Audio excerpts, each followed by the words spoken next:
Hello everyone, আসসালামু আলাইকুম।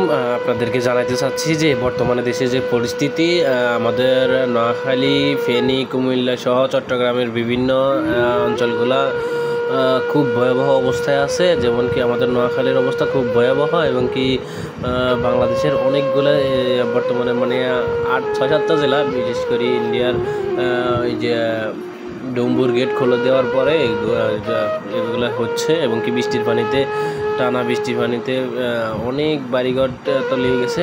এবং কি দেখতেই পাচ্ছেন আপনারা, বর্তমানে অবস্থা খুব ভয়াবহ। আমার সামনে দেখতেই পাচ্ছেন একটা বেড়িবাঁধ, ওই পাশে নদীর পাশে বেড়িবাঁধটা যদি ছিঁড়ে যাওয়ার খুব সম্ভাবনা বেশি। বর্তমানে পানির প্রচুর প্রেশার, অত্র এলাকা, আমার আশেপাশে সব এলাকা ডুবে গেছে।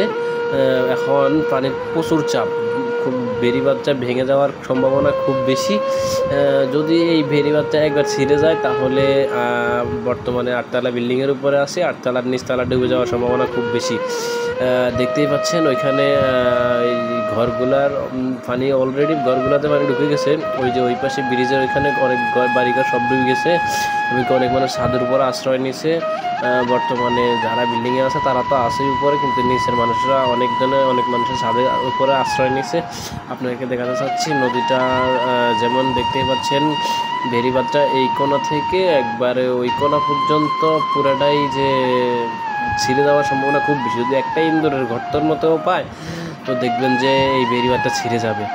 চিন্তায় আসছি যে গতকালকে থেকেও আজকে পানির প্রেশার অনেক বেশি, এবং অনেক চাপ।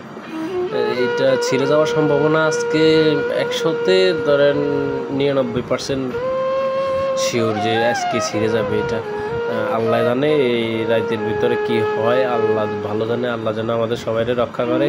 সবার কাছে দোয়া চাচ্ছি, সবাই আমাদের হেল্প করবেন। অনেক মানুষ দেখতেই পাচ্ছেন নদীর এই পাশে থেকে ওই পাশে অত্র এলাকা সব ডুবে গেছে। একবারে মানুষের অবস্থা কি যে বলতাম, গোটা শহর ডুবে যাবে যদি এই বেড়িবাঁধটা ছিঁড়ে দেয় একবার।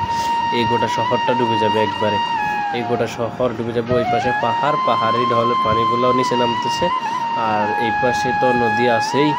নদীর পানি, পাহাড়ের পানি সব কিছু একসাথেই যখন এখানে আসবে, তখন একবারে বিল্ডিংগুলোর নিচতলা মানে একবার 1তলা কিংবা 2তলা ডুবে যাওয়ার সম্ভাবনা বেশি।